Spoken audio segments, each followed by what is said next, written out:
तो फ्रेंड्स सबसे पहले ये वीडियो देखते हैं, फिर आगे की बात करते हैं। गाइस, मेरे दोस्त के पास कोई घर नहीं, उसके बाद भी हर महीने उसके अकाउंट में रेंट आता है। अब आप ये पूछोगे कोई स्कैम तो नहीं है? ये बिल्कुल लीगल है, एसबीआई रेगुलेटेड, और आप 1000 रुपए से स्टार्ट कर सकते हो। इसे कहते हैं REIT, real estate investment trust. Simple भाषा में अगर बताऊं तो बड़े बड़े ऑफिस, मॉल्स, पार्क्स, जहां पर भी आप अकेले इन्वेस्टमेंट नहीं कर सकते हो, वहां पे ग्रुप ऑफ 1000 पीपल या उससे ज्यादा एक साथ इन्वेस्टमेंट करते हैं। और उससे होता ये कि उस ऑफिस का एक छोटा सा पार्ट आपको दे दिया जाता है, जिसके थ्रू आप हर महीने रेंट ले सकते हो। सोचो, माइक्रोसॉफ्ट, गूगल और एप्पल, इतने बड़े बड़े कॉर्पोरेट बिजनेसेस तुम्हें रेंट देंगे। इसमें होता ये कि सभी कंपनीज बिल्डिंग ओनर्स को रेंट देते हैं, और सेबी का रूल ये बोलता है कि जो भी रेंट का पैसा आता है उसमें से 90% इन्वेस्टर्स को वापस देना होता है। तो हर क्वार्टर तुम्हारे बैंक अकाउंट में रेंट आता है, बिना एक्चुअली कोई प्रॉपर्टी को खरीदे हुए, बिना कोई स्टैम्प ड्यूटी दिए हुए। अब देखते हैं इसको करते कैसे। अगर तुम स्टॉक मार्केट में ऑलरेडी इन्वेस्ट करते हो, तुम्हारे पास डीमैट का अकाउंट है, तो एक टिकर को सर्च करो, उसका नाम है एम्बेसी और नेक्सस और माइंडस्पेस। तीनों में से कोई भी एक खरीद लो। आप 1 यूनिट से भी स्टार्ट कर सकते हो और हर क्वार्टरली आपके पास रेंट है। अब तुम पूछोगे भाई इसमें सबसे बड़ा कैच क्या है? इसमें कैच ये है कि इसका जो इनकम है वो फिक्स नहीं है, वो 5 to 9% के बीच में ही घूमता रहता है। और ये डिपेंड करता है कि वो ऑफिस या उस मॉल में टोटल ऑक्यूपेंसी कितनी है, उसका टोटल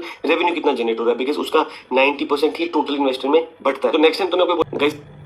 तो इसकी बात बहुत काफ़ी हद तक सही है, लेकिन काफ़ी हद तक गलत भी है। तो मैंने यहाँ पे माइंड स्पेस खोल लिया, इसी का जो बताया हुआ था, इसने जो भी बात कही एकदम 100% सही है। सब कुछ ठीक है, जैसे आप चाहते हैं 5 साल की ये मैंने चार्ट लगाया है, ऑफकोर्स ग्रो में है, सेव रहता है, सब कुछ अच्छा रहता है और आपको अच्छा रिटर्न भी मिलता है। लेकिन यहाँ एक कैच मेरा भी है, जो इसने कहा कि आप यहाँ पे 1000 रुपये से भी स्टार्ट कर सकते हैं, 500 से स्टार्ट करते हैं, तो ये एक काइंड ऑफ पॉसिबल नहीं है। अब मैं आपको बताता हूँ इसने क्या कहा, पर क्वार्टर आपको रेंट मिलता है और मैक्सिमम 5 to 9% यहाँ पे आपको रिटर्न मिलता है। कभी अप डाउन मार्केट होता रहता है, ये तो हमें पता ही है।